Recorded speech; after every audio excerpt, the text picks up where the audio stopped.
Assalamualaikum warahmatullahi wabarakatuh. Bismillahirrahmanirrahim. Alhamdulillah wassalatu ala Rasulillah wa ala alihi wa sahbihi wa mawalah la haula wa la quwwata illa billah.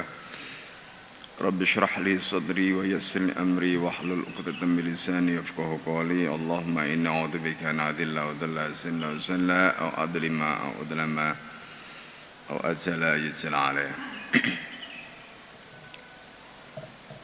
Bapak Ibu Nasir sekalian yang dimuliakan Allah, alhamdulillah pada subuh hari ini kita semua diberikan kesehatan oleh Allah Subhanahu wa taala sehingga bisa mengikuti salat subuh berjamaah dan melanjutkan kajian kitab Hadis Sahabah.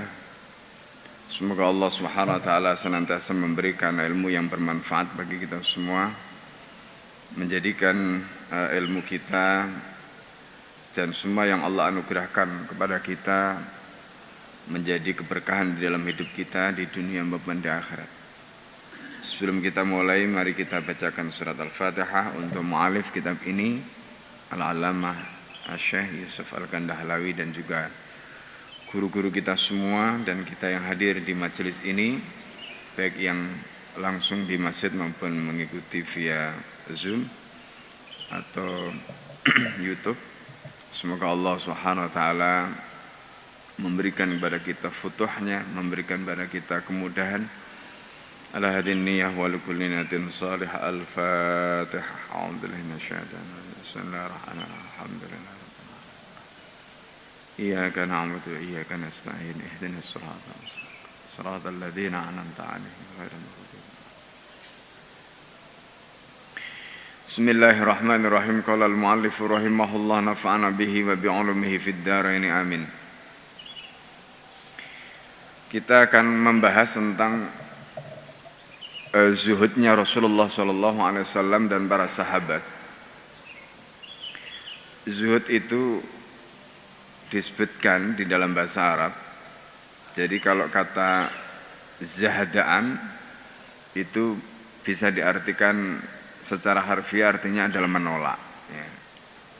Menolak itu makna zuhud sebenarnya secara bahasa.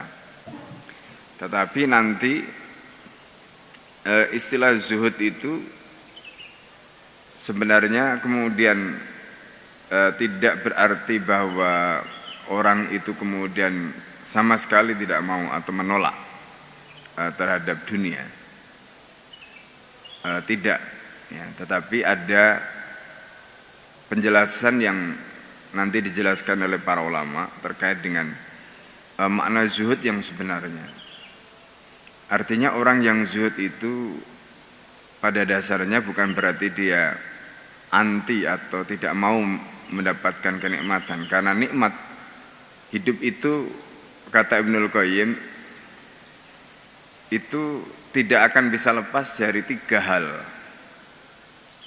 Jadi kita itu akan selalu di dalam hidup itu mengalami tiga hal atau mendapatkan tiga hal setiap hari.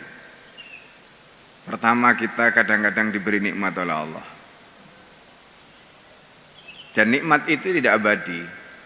Karena itu enggak ada yang bisa menolak nikmat. Semua diberi nikmat oleh Allah. Yang kedua, kadang-kadang kita itu mendapatkan bala. Setiap hari kita dapat bala, dapat musibah. Karena itu tidak ada orang yang bisa menolak musibah. Dan musibah itu apa? Musibah itu adalah apa saja yang tidak mengenakkan kita, itu namanya musibah. Jadi semua yang tidak mengenakkan kita itu namanya musibah. Jadi jangan menganggap musibah itu yang besar, kecil-kecil itu bisa disebut musibah. Apa saja yang tidak mengenakkan kita itu musibah. Nah, yang ketiga, kata Ibnul Qayyim, kita itu bukan orang yang maksum. Karena itu bisa dikatakan tidak ada manusia yang dalam sehari itu dia tidak melakukan maksiat atau dosa. Karena itu kemudian ada istilah zallah. Zallah itu terpleset. Namanya manusia itu pasti dia akan terpleset melakukan dosa. Tiga itu selalu ada dalam hidup kita setiap hari. Nikmat, musibah, kemudian terpeleset melakukan maksiat, itu setiap hari. Ya, bisa dikatakan begitu, hampir setiap hari. Nah, karena itu kemudian bagaimana respon kita atau sikap kita ketika menemukan salah satu dari ketiganya itu. Nah, itulah yang kemudian nanti menentukan kelas kita, posisi kita di mana. Makanya kemudian beliau mengatakan alamatus sa'adah salasa. Ciri orang bahagia itu ada 3. Jadi kalau dia mendapatkan nikmat, maka dia bersyukur pada Allah. Kalau dia mendapatkan bala, musibah, dia bersabar. Kalau dia sedang terpeleset, maka dia segera bertaubat. Itu cirinya orang bahagia. Karena hidup itu selalu ada 3 rangkaian tadi. Ya nikmat, ya musibah, ya terpeleset gitu. Itu hidup kita. Ya, tidak ada manusia yang steril dari 3 itu. Nah, karena itu kita tidak bisa menolak. Kita itu tidak bisa menolak nikmat, tidak bisa. Makanya di dalam Al-Quran ya Allah menyatakan summa latus'alunna yawma idzin 'anil na'im. Jadi karena kita itu dapat nikmat, maka Allah tidak menanyakan nikmat itu dalam arti sebagai satu pemberian. Yang ditanyakan oleh Allah itu adalah bagaimana kita itu memanfaatkan nikmat itu. Itu yang ditanyakan oleh Allah. Summa latus'alunna yawma idzin 'anil na'im. Kemudian kamu akan ditanya ketika itu pada hari kiamat tentang nikmat yang Allah berikan kepadamu itu kamu pakai apa? Gitu. Dan itulah nanti konteksnya dengan syukur. Makanya Ibnul Qayyim di dalam kitabnya Uddatus Shabirin wa Dakhiratus Syakirin itu beliau memasukkan syarat syukur yang ketiga itu adalah isti'anah biha lit-ta'ah, yaitu menggunakan nikmat itu untuk melakukan ketaatan. Dan ini nanti diulas panjang lebar oleh muridnya Ibnul Qayyim di dalam kitabnya Lataiful Ma'arif ya, terkait dengan wadhifah ya, tugas-tugas atau amalan-amalan setelah Ramadan. Nah, yang pernah kita singgung, jadi bagaimana cirinya orang itu mensyukuri nikmat ya, itu salah satunya adalah dengan istiqomah melakukan ketaatan. Nah, itu cirinya orang yang mensyukuri nikmat itu. Ya, seperti kita pernah sampaikan, jadi kalau kita dapat nikmat, kita nggak bisa menolak. Tapi kemudian bagaimana kita menggunakan nikmat itu untuk taat. Nah, itu yang nanti akan ditanya oleh Allah. Kenapa kamu dikasih nikmat kamu pakai maksiat? Nah, itu yang ditanya oleh Allah. Nah, oleh karena itu Bapak Ibu dan saudara sekalian yang dimuliakan oleh Allah, kembali kepada pembahasan zuhud tadi. Jadi dunia itu ibaratnya tadi datang dan pergi kepada kita. Maka ketika kita didatangi nikmat, sikap kita itu seperti apa? Ketika kita dapat musibah, sikap kita seperti apa? Ya. Nah, itu sesuatu yang datang dan pergi. Ya, karena itu kemudian ketika kita bicara tentang zuhud, maka makna dari zuhud itu kata Nabi dalam hadis Tirmidzi, beliau menyatakan laisa zuhadu ya man haramal halal. Orang yang zuhud itu bukanlah orang yang mengharamkan yang halal, tidak. Ya. Jadi orang yang zuhud itu bukan orang yang mengharamkan yang halal. Karena kalau Allah sudah memberi, ya silakan dinikmati. Ya. Jadi kita diperintahkan untuk menikmati, tapi menikmatinya untuk melakukan ketaatan. Nah, itu. Makanya tadi disebutkan laisa zuhadu man haramal halal. Zuhud itu bukan orang yang mengharamkan yang halal. Wa innamaz zuhadu, tetapi orang yang zuhud itu siapa? Orang yang dia mempercayai, meyakini apa yang ada di dalam genggaman Allah itu lebih ketimbang apa yang ada di dalam genggaman tangannya. Nah, itu orang yang zuhud. Nah, itu kata Nabi. Jadi orang yang lebih meyakini apa yang ada di dalam genggaman Allah ketimbang apa yang ada di dalam genggaman tangannya, itu orang yang zuhud. Ya. Jadi karena itu Di dalam Al-Quran Allah menyebutkan ma'indakum yanfat, apa yang ada di tangan kamu itu yanfat, itu pasti akan habis. Wa ma'indallahil baq, sementara yang di tangan Allah itu abadi, nggak akan pernah habis. Nah, jadi yang membuat kita stres karena kita lebih percaya dengan apa yang di dompet kita, apa yang di tangan kita, apa yang di rekening kita. Ya, kita lebih percaya dengan saving kita ketimbang kita percaya dengan apa yang ada di tangan Allah. Itu yang membuat kita stres. Ya. Nah, karena itu Rasulullah mengajarkan zuhud itu bukan orang yang dia tidak mau dunia, tidak. Dia boleh menerima dunia, tetapi dia tidak menjadikan hatinya itu lebih percaya dengan dunia tadi ketimbang Allah. Gitu. Nah, makanya nanti filosofi itu yang kita akan temukan pada Rasulullah SAW dan para sahabat. Ya, pada Rasulullah SAW dan para sahabat. Jadi ini penting pertama kali untuk kita sampaikan, ya. Kemudian yang kedua, Al-Alamah Syekh Dr. Muhammad Rasul Haji di dalam kitabnya Shakhsiyatur Rasul Dirasah Tahliliyah, itu beliau menceritakan, dan ini juga menarik penjelasan tentang zuhud. Nah, nanti kita akan lihat pada diri Rasulullah SAW. Jadi orang zuhud itu bukan orang yang tidak punya kemampuan untuk mengumpulkan harta. Tidak. Orang yang tidak punya kemampuan mengumpulkan harta terus dia bilang saya zuhud, itu sebenarnya dia terpaksa. Ya, terpaksa. Tapi orang zuhud itu adalah orang yang punya kemampuan mengumpulkan harta. Orang yang punya akses terhadap harta, terhadap dunia, tetapi dia tidak mau berpaling dari akhirat, tetapi dia tidak mau disibukkan pikiran dan hatinya itu dengan dunia tadi. Itu pilihan dia. Jadi orang zuhud itu adalah orang yang bisa memilih. Dia diberi pilihan mau kaya tapi dia tidak mau. Dia diberi pilihan katakanlah mendapatkan nikmat tapi dia tidak menggunakannya pilihan tadi itu. Nah, itu nanti dijelaskan ya oleh Profesor Dr. Muhammad Rasul Haji dalam kitabnya Shakhsiyatur Rasul Dirasah Tahliliyah. Kepribadian Rasulullah, yaitu membahas tentang detail tentang kepribadian Rasulullah SAW. Ya, nah dari situ kita melihat bagaimana Rasulullah SAW, dan di dalam riwayat ini nanti Rasulullah SAW betul-betul seperti yang tadi kita gambarkan. Ya, ketika beliau baginda sallallahu alaihi wasallam itu mendapatkan tawaran-tawaran, ya, dan bagaimana kemudian sikap beliau, sikap baginda sallallahu alaihi wasallam.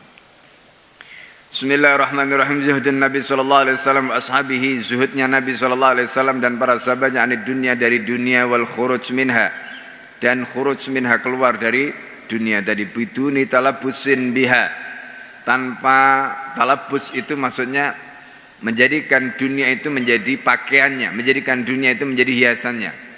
Nah, ini. Jadi itu Rasulullah dan para sahabat. Dan faktanya kan orang meninggal itu apa sih yang dibawa? Ya, orang yang meninggal itu kan cuma kain kafan. Ya kan, dia nggak bawa apa-apa. Kain kafan semua. Nah, nanti mungkin ada pertanyaan, loh Nabi katanya zuhud kok istrinya 9. Yang tidak zuhud saja nggak berani nikah lebih dari 1. Nah, ini pertanyaan menarik, tapi nanti aja kita bahas ya, belakangan aja. Nah, zuhudun Nabi sallallahu alaihi wasallam, zuhudnya Nabi sallallahu alaihi wasallam. Hadis Umar radhiyallahu anhu fi ta'siril haswiri fi jambihi. Hadis Umar radhiyallahu an mengenai ta'sir. Ta'sir itu ya, ta'sir itu membekas. Jadi al-hasir, hasir itu adalah alas tidur.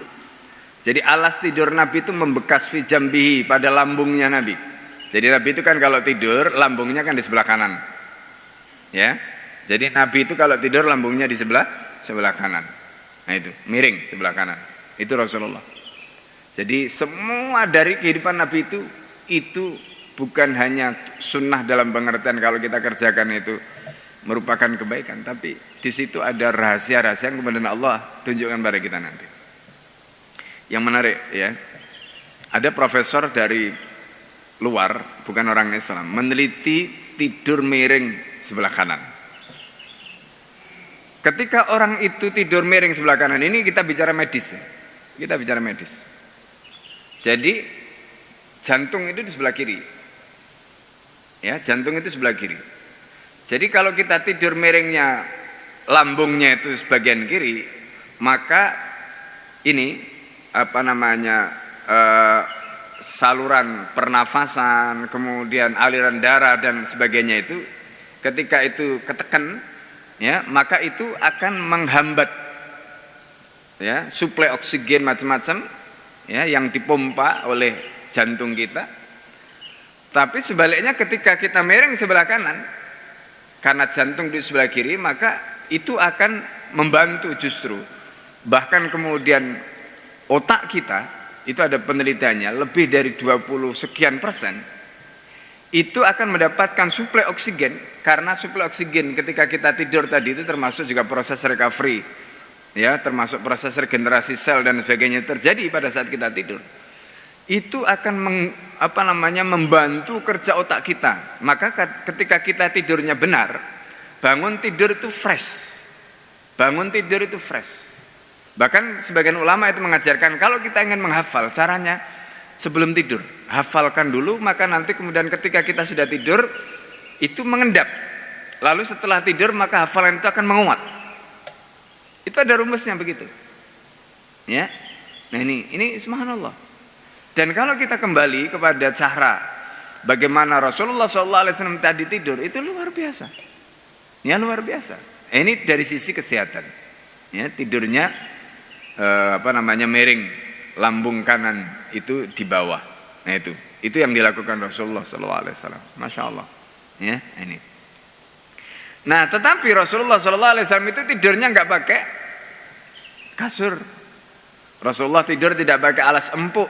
Rasulullah tidur itu di atas hasir. Hasir itu apa? Hasir itu tumpukan jerami yang dianyam, itu hasir. Itu kalau bahasa dulu ya kita itu kalau di kampung dulu tikar gitu. Dulu kan kita itu ada tikar jerami kan. Nah itu yang dianyam itu.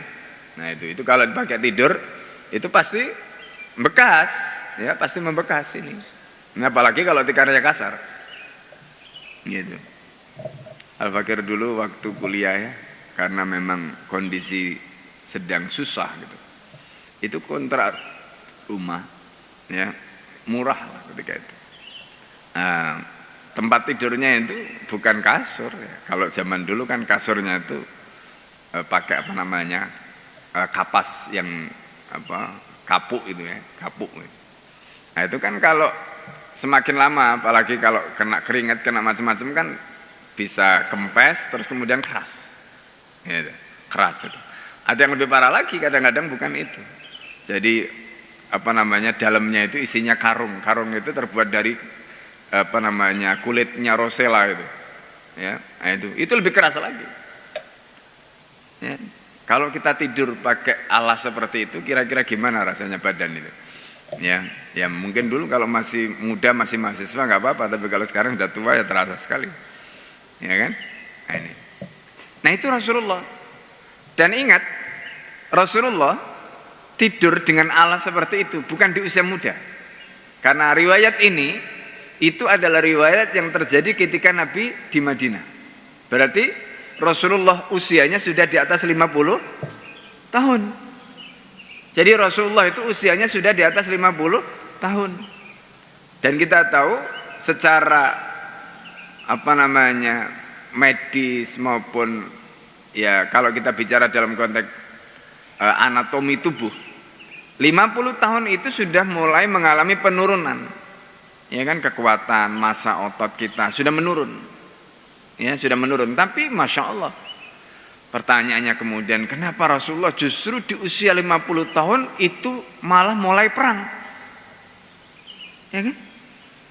Nah itu nanti kaitannya dengan teori yang sekarang berkembang. Makanya orang-orang di atas 50 tahun disarankan untuk olahraga beban, olahraga melatih otot. Rasulullah nggak perlu ke gym, karena waktu itu nggak ada gym. Jadi Rasulullah itu gimana latihan bebannya? Ya kalau kita lihat pedangnya Nabi aja kayak gitu gedenya gitu. Terus latihan itu sudah sama seperti latihan beban, ya kan? Jadi makanya sehat gitu. Jadi kadang-kadang kita bayangkan, iya ya Rasulullah itu umur 50 tahun mulai perang gitu. Padahal umur 50 tahun itu secara, kalau kita bicara dalam konteks tadi tubuh itu udah mulai menurun gitu. Tapi justru di situ kita melihat, masya Allah, Rasulullah dan para sahabat itu. Dan bayangkan ini nggak main-main, ya. Selama 10 tahun Rasulullah di Madinah itu perang besar dan kecil yang dipimpin Nabi saja itu 27 kali. Yang kecil-kecil itu kalau dihitung itu kurang lebih 70-an kali, berarti total kurang lebih 100 kali dalam 10 tahun. Berarti dalam 1 tahun itu kurang lebih ya 10 kali. Istirahatnya hanya 2 bulan. Kalau anggaplah 1 bulan itu perang, berarti kan 10 bulan. Kalau 1 tahun itu 12 bulan, berarti kan istirahatnya cuma 2 bulan. Subhanallah. Ini gambaran tentang bagaimana Rasulullah dan para sahabat. Jadi mereka itu ya ibaratnya tadi ya, olahraganya itu udah langsung gitu. Bukan apa namanya nge-gym sendiri lalu kemudian nanti apa enggak. Jadi ya perang, ya perjalanan, ya naik kuda, ya memanah, macam-macam itu sudah bagian dari keseharian mereka, gitu. Nah ini sedikit ya insight ya untuk memberikan gambaran pada kita bagaimana Rasulullah SAW tadi. Akhraja Ibnu Majah bi isnadin sahihin. Ibnu Majah telah mengeluarkan riwayat dengan isnad yang sahih an Ibnu Abbas radhiyallahu anhuma. Dari Ibnu Abbas radhiyallahu anhuma qala haddatsani Umar ibn al-Khattab radhiyallahu anhu. Haddatsani, kami telah diberitahu Umar ibn al-Khattab radhiyallahu anhu, Umar ibn al-Khattab radhiyallahu anhu. Qala, berkata beliau, dakhaltu ala Rasulillah sallallahu alaihi wasallam, aku masuk rumah Rasulullah sallallahu alaihi wasallam, wa ala hasirin. Ketika itu Nabi sedang berada di atas hasir tadi, tikar, anyaman tadi, yang terbuat dari jerami tadi.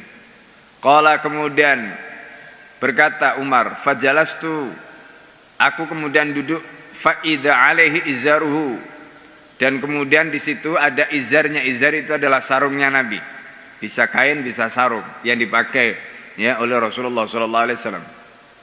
Ya, walaysa alaihi, jadi di situ tidak ada lagi ghairuhu yang lain.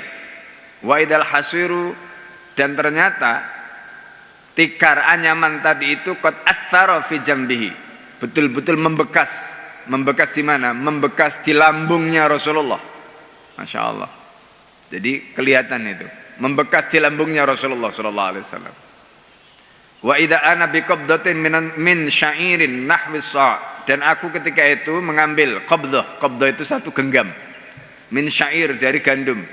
Nahwi sa', ya, kira-kira satu sa'. Wa qaradin, ya, min nahyatil ghurfati. Qarad di sini dijelaskan itu adalah warakut salam yudbaghu bihi. Jadi apa namanya, kayak dedaunan lah gitu ya. Fi nahyatin fil ghurfati, di salah satu sudut kamarnya Nabi. Wa idza ihabun muallakun, di salah satu sudut kamar Nabi itu ada ihabun. Ihabun itu kulit yang belum disamak, itu ihab ya. Muallakun, yang tergantung. Kemudian jadi rumahnya Nabi itu kotak, Pak. Rumahnya Nabi itu cuma kotak saja. Jadi kalau kita melihat ya di musim Rasulullah, itu rumahnya Nabi cuma kotak saja. Ya ruang tamunya di situ, ya ruang makannya di situ, tempat tidurnya di situ, ya. Jadi kalau ada tamu paling nanti ada tabirnya gitu saja. Makanya kemudian ada ayat Al-Qur'an ya yang mengatakan gitu. Fa idza sa'altumuhunna fas'aluhunna min wara'i hijab. Kalau kamu bertanya atau meminta sesuatu kepada ummul mukminin, mintalah dari balik tabir. Karena apa namanya, di rumahnya Nabi itu ya memang dikasih begitu, sebab untuk menjaga tadi kalau ada apa namanya keluarga Nabi di dalam rumah ya, supaya tidak malu, karena nggak ada yang lain, nggak ada kamarnya, cuma ada tabir saja. Maka kalau tanya apa-apa atau minta apa-apa, disuruh di balik tabir. Ya, wa idza sa'altumuhunna fas'aluhunna min wara'i hijabin. Kata Allah Subhanahu wa taala. Ya, ini. Nah, kemudian kata Umar, fabtadarat ainaya, mataku kemudian berkaca-kaca, meleleh matanya Umar. Ya. Meleleh matanya Umar. Melihat apa? Melihat pemandangan rumah Rasulullah. Melihat pemandangan kamarnya Rasulullah. Nangis Umar. Faqala, maka kemudian Rasulullah bertanya, "Ma yubkika ya Ibn al-Khattab?" Hai Ibn al-Khattab, apa yang membuat kamu menangis?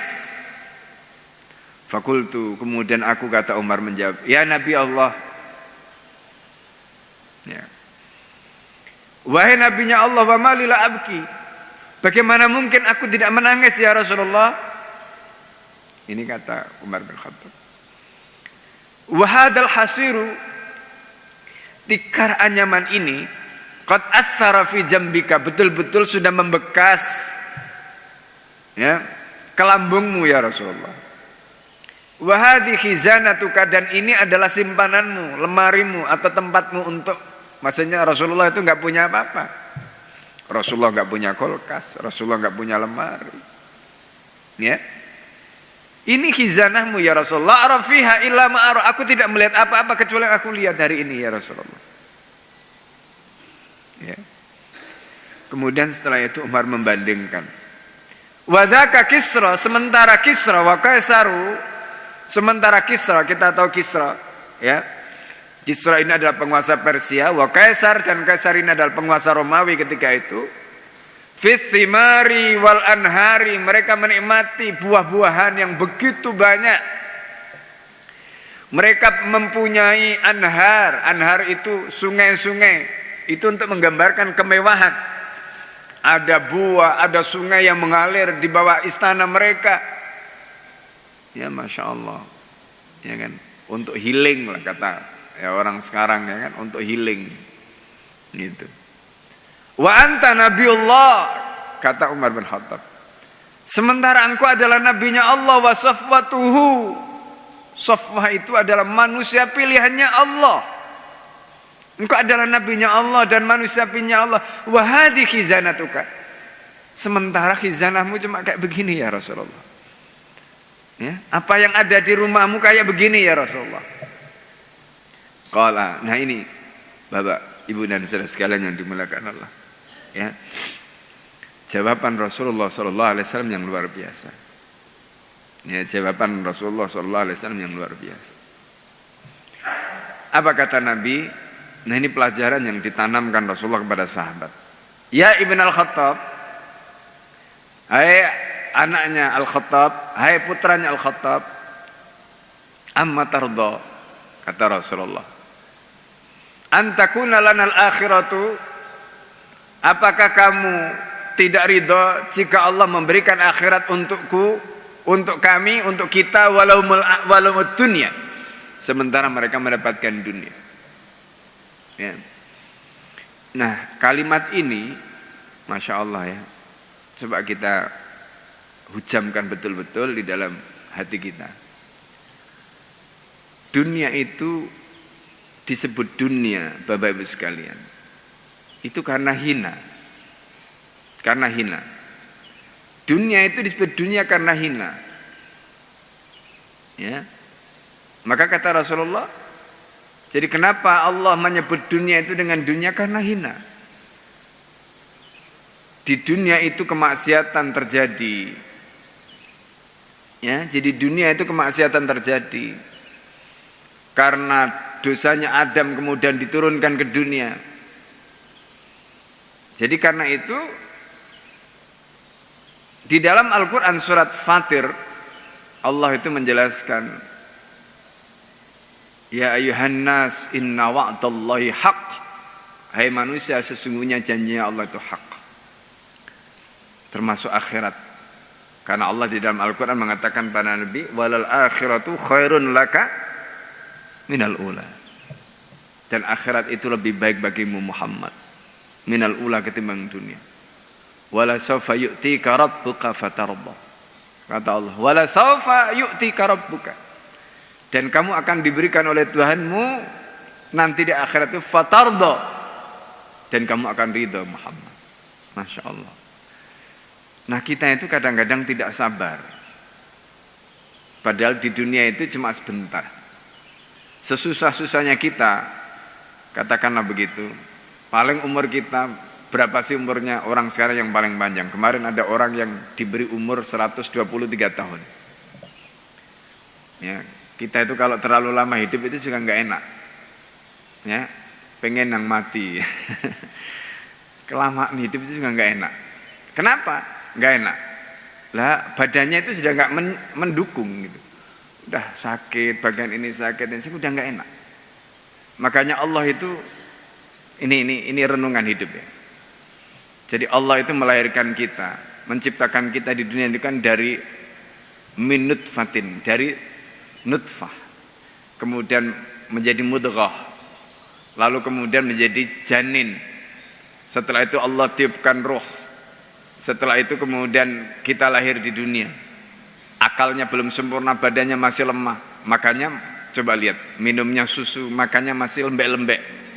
Setelah itu giginya tumbuh, pencernaannya juga begitu. Sampai kemudian akhirnya makannya keras. Pada saat yang sama kemudian tumbuh.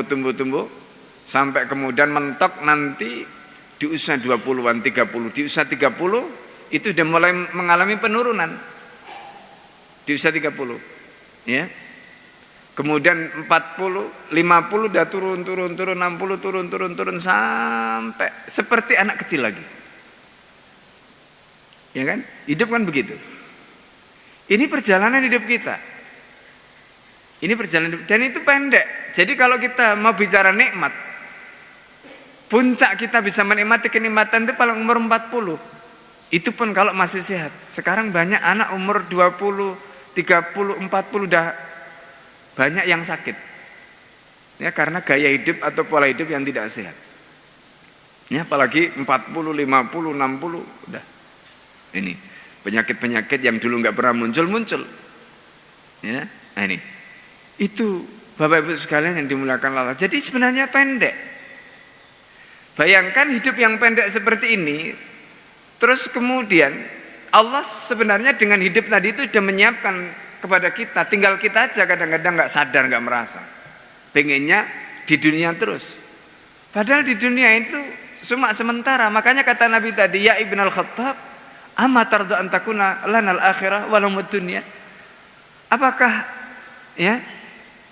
kamu tidak ridha kita itu mendapatkan bagian akhirat sedangkan mereka mendapatkan bagian dunia? Ya kan? Nah, akhirat itu abadi. Akhirat itu abadi. Dunia ini sementara. Nikmat di dunia senikmat-nikmatnya, itu kata Nabi sallallahu alaihi wasallam, nikmat di dunia senikmat-nikmatnya itu tidak ada bandingannya dibanding dengan apa? Surga yang nanti kita akan dapatkan di akhirat. Makanya kata Allah, itu seperti janah al-ba'udah, seperti sayapnya lalat. Kata Nabi, nikmat di dunia, coba sebut orang yang paling kaya sekarang di dunia. Ya, misalnya Jeff Bezos atau Bill Gates atau siapa. Itu berapa triliun kekayaannya? Berapa?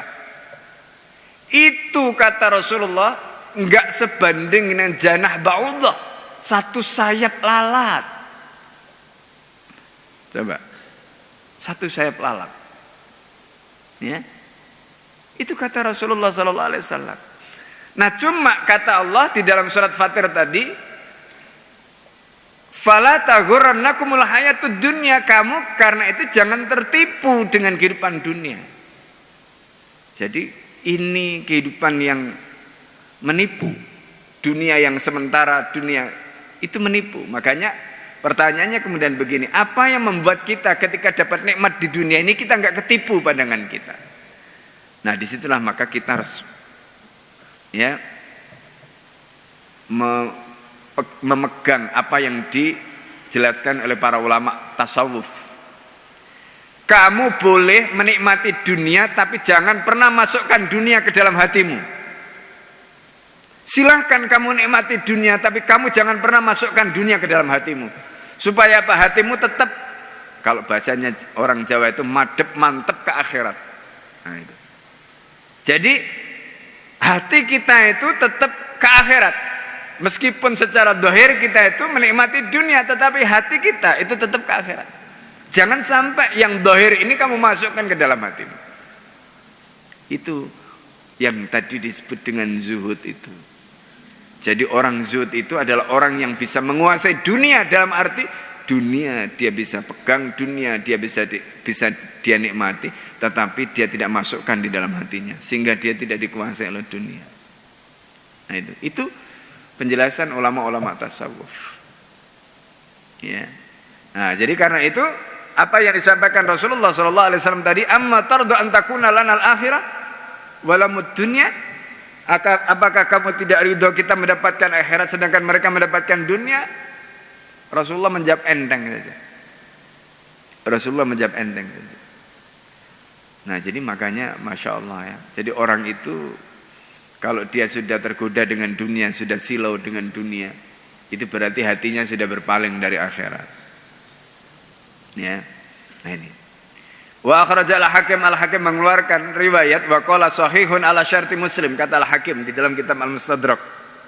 Kata al-Hakim sahihun, riwayat ini sahih ala syarti Muslim, mengikuti syarat Imam Muslim. Mengikuti syarat Imam Muslim itu maksudnya ya, mata rantai yang meriwayatkan hadis ini itu adalah mata rantai yang digunakan oleh Imam Muslim. Itu yang dimaksud ala syarti Muslim. Gitu. Jadi kadang-kadang ada kan orang itu yang hadisnya Al-Hakim itu dhaif. Ada yang begitu. Ada yang mengatakan begitu. Hadisnya Al-Hakim itu dhaif. Memang di dalam kitab Al-Mustadrak itu ya tidak semuanya itu dinyatakan sahih. Tetapi Al-Hakim An-Naisaburi ketika mengumpulkan hadis-hadis di dalam kitab Al-Mustadrak ala sahihain, itu beliau menggunakan jalur periwayatan yang dipakai oleh Bukhari dan Muslim. Nah itu yang perlu kita catat. Menggunakan jalur periwayatan dipakai oleh Bukhari dan Muslim. Itu karena begini, zaman Imam Bukhari dan Muslim itu hadis itu hanya ada dua, sahih dan dhaif. Itu yang perlu kita pahami. Kemudian setelah itu muncul muridnya Imam Bukhari namanya Imam At-Tirmidzi, yang kemudian waduh kalau hadis itu isinya cuma sahih dhaif, ini sedikit nanti yang sahih. Maka kemudian At-Tirmidzi muridnya Al-Bukhari ini merumuskan rumusan ketiga. Hadis-hadis yang dhaif itu tidak semuanya dhaif dan tidak bisa kita pakai. Maka kemudian dikaji lagi, diteliti lagi, disortir lagi, maka muncul rumusan yang ketiga namanya hadis hasan. Itu jasanya Imam At-Tirmidzi. Ya, hadis hasan. Maka kemudian setelah itu ada tiga kategori, hadis sahih, dhaif dan hasan. Nah gitu. Nah kemudian nanti ya ada muridnya Imam Muslim, ya Abu Dawud, ya ini Imam Abu Dawud ini muridnya Imam Muslim. Nah mereka ini kemudian menulis, jadi selain sahih tadi itu kemudian ada kitab sunan, ya ini.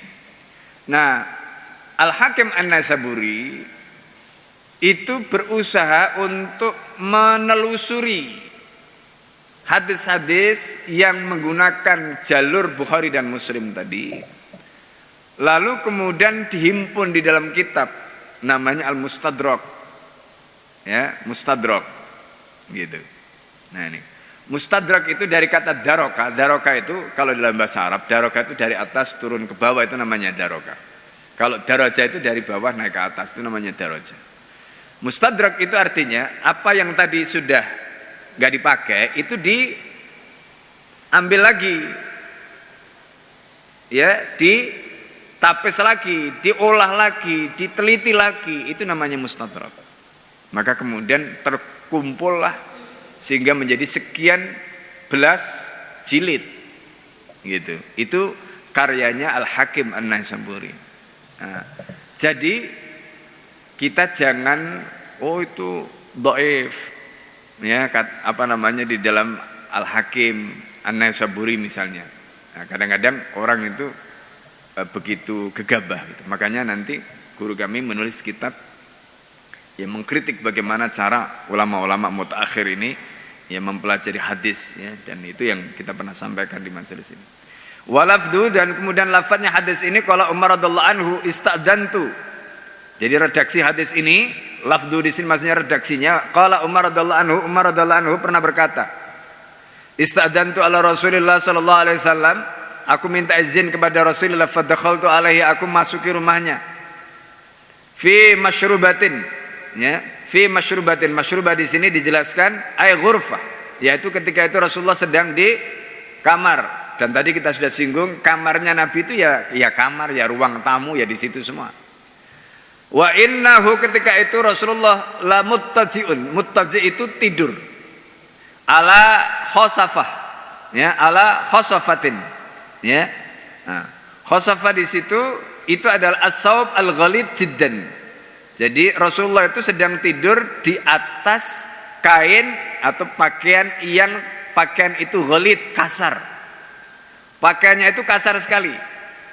Inna ba'dahu la ala turab, sebagiannya itu ada di atas lantai atau debu. Wa tahta ra'sihi wisadatan, dan di atas di bawah kepala Nabi itu ada bantal. Dan ingat, bantalnya Nabi tidak seperti bantal kita. Ya. Makhsyuwatun lifan, ya, itu berupa anyaman. Bantalnya Nabi itu juga anyaman. Ya kayak tikarnya tadi. Wa inna fawqa ra'si, dan di atas kepala Rasulullah la ihaban atinan, ada ihab tadi itu, ada kulit, ya, ada kulit yang tadi itu. Wa fi nahiyatil masyrubati, dan di sisi masyrubah kamarnya tadi ada qarat, tadi kita sudah sebutkan, ya. Fa sallamtu alaihi, kemudian aku mengucapkan salam kepada Nabi. Fajalastu, kemudian aku duduk. Fakultu, kemudian aku katakan, anta nabiyullah wa safwatuhu. Ya Rasulullah, kata Umar, engkau ini nabinya Allah, engkau ini adalah orang pilihannya Allah. Wa Kisra wa Kaisaru ala sururid dhahabi. Sementara Kisra dan Kaisar, mereka berada di atas surur dhahab, ya, artinya tempat-tempat tidur yang terbuat dari emas, dipan-dipannya terbuat dari emas. Wa fursid dibaji wal harir, begitu juga tempat tidurnya, kasurnya tadi, ya, itu terbuat dari sutra yang empuk dan sebagainya. Sedangkan engkau ini adalah nabinya Allah, engkau ini adalah kekasihnya Allah, engkau adalah orang pilihannya Allah. Tapi kenapa engkau memilih hidup seperti ini ya Rasulullah? Masya Allah, ya. Jadi Bapak Ibu dan saudara sekalian, guru kami diajari oleh Abu Yazid Muhammad, gurunya. Ya, Abu Yazid Muhammad ini adalah ulama Mekah, keturunan Rasulullah SAW. Beliau kaya, tetapi ngajari murid-muridnya. Suatu ketika di hotel mewah bintang 5, ya, beliau nyewa kamar, muridnya diajak tidur di hotel, tapi beliau tidak tidur di atas kasur. Beliau menggelar, ya, entah itu sajadah atau gelaran itu di atas lantai. Lalu kemudian mengajak muridnya tidur di atas lantai. Muridnya ini bertanya kepada Abuya, kenapa kita tidur di atas lantai, kenapa tidak tidur di atas kasur? Nah, pelajaran yang beliau ingin berikan apa? Kalau kamu sudah bisa tidur di atas kasur dan di atas lantai, sama saja perasaanmu. Berarti hatimu sudah benar, hatimu sudah ikhlas. Tapi kalau kamu masih merasa tidur di atas kasur lebih baik daripada tidur di atas lantai, berarti hatimu masih kotor. Masya Allah, ya.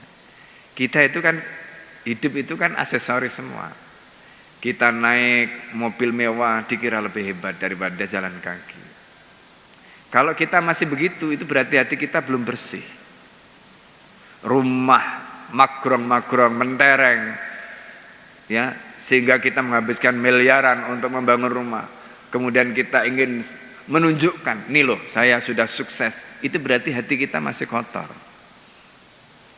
Kotor hati kita. Karena kesuksesan itu kita ukur dengan materi. Gitu. Ini pelajaran yang luar biasa. Pelajaran yang luar biasa. Makanya, jadi ketika kita mendapatkan nikmat tadi, tapi nikmat itu kita masukkan di dalam hati kita, ya kotor hati kita.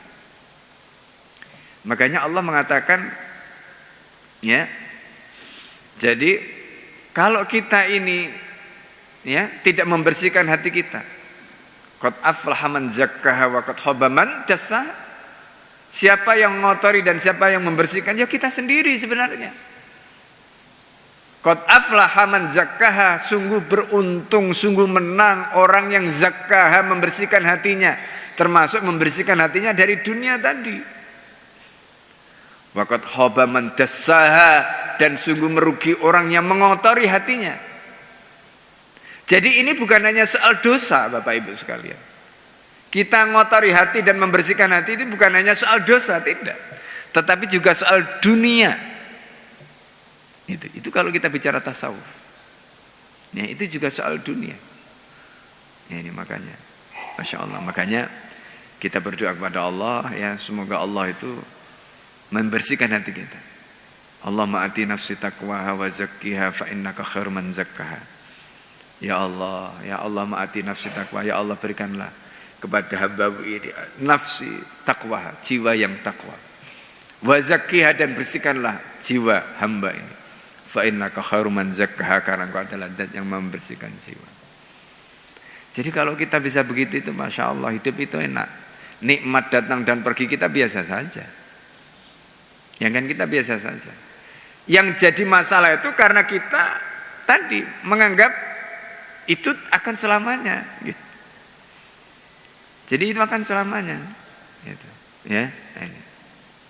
Makanya saya Al-Fakir itu punya teman nih. Teman itu begini.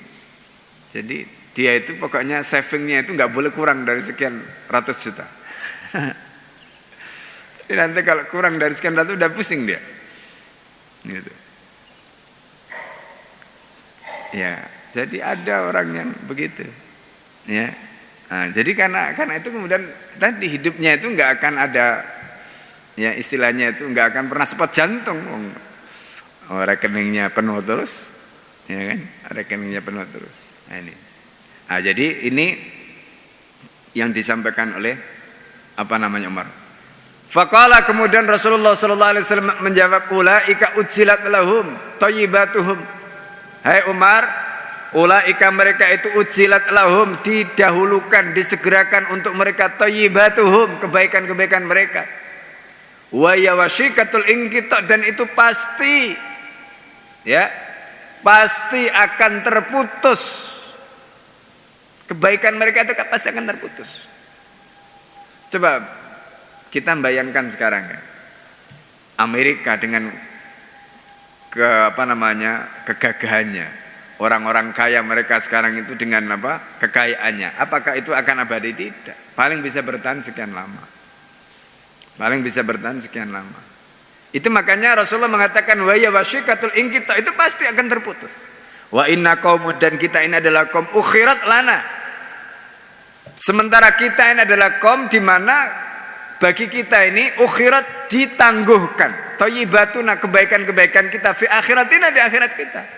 Itu tadi makanya di dalam surat Fatir itu Allah mengingatkan, ya, fala taghurrannakumul hayatud dunya, kehidupan dunia yang hina tadi itu jangan membuat kita tertipu. Gitu.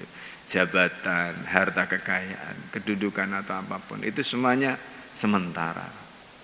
Ya, karena itu yang membedakan orang mendapatkan nikmat itu nanti adalah bagaimana cara dia menggunakan nikmat itu untuk melakukan ketaatan. Itu yang membedakan. Ya. Wara Ibnu Hibban fi sahihihi, diriwayatkan hadis ini oleh Ibnu Hibban di dalam kitab sahihnya an Anas anna Umar radhiyallahu anhu madakhala ala Nabi, bahwa Umar radhiyallahu anhu masuk ke rumah Nabi sallallahu alaihi wasallam, fadzakarahu, kemudian ia menyebutkan nahwahu seperti riwayat tadi, kada fit targhib, begitulah riwayat ini disebutkan dalam kitab at-targhib. Akhrajah hadis Anas aidan Ahmadu, Ahmad mengeluarkan hadis Anas tadi, wa Abu Ya'la bin Nahwi, dan Abu Ya'la dengan redaksi yang kurang lebih. Qala Al-Haythami di dalam kitab Majma' Zawaid wa Manba' Fawaid menyebutkan rijalu Ahmad, rijalus sahih, rijal-rijal atau tokoh-tokoh yang mengeluarkan hadis yang dipakai oleh Imam Ahmad adalah tokoh yang meriwayatkan, ya, tokoh-tokoh yang sahih, ghair Mubarak ibni Fadalah, kecuali Mubarak ibni Fadalah. Waqad wathaqahu jama'atun wa da'afahu jama'ah. Dia dinyatakan sihah oleh sebagian orang dan didhaifkan oleh sebagian yang lain. Itu biasa kalau dalam ilmu hadis. Ya, dalam ilmu hadis biasa begitu. Jadi karena itu kita juga jangan gegabah, ya. Jadi ada yang mendhaifkan, ada yang mensahihkan, itu biasa. Dalam ilmu hadis itu sudah biasa. Ya, ini. Apalagi kalau kita membaca kitab-kitab seperti tadi, ya, Sunan At-Tirmidzi, kemudian Sunan Abu Dawud dan sebagainya. Mereka ini bukan orang biasa.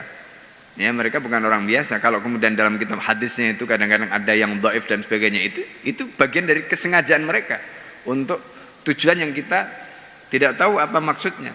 Tapi yang pasti mereka ini bukan ulama hadis biasa. Mereka ini juga ulama, mereka ini juga ahli fikih, mereka tahu bagaimana, ya, cara menggali hukum dari dalil, bagaimana mereka menempatkan posisi dalil dan sebagainya. Itu ulama-ulama tadi. Nah, itu yang membedakan nanti dengan generasi, ya, ahli-ahli hadis yang ada pada hari ini.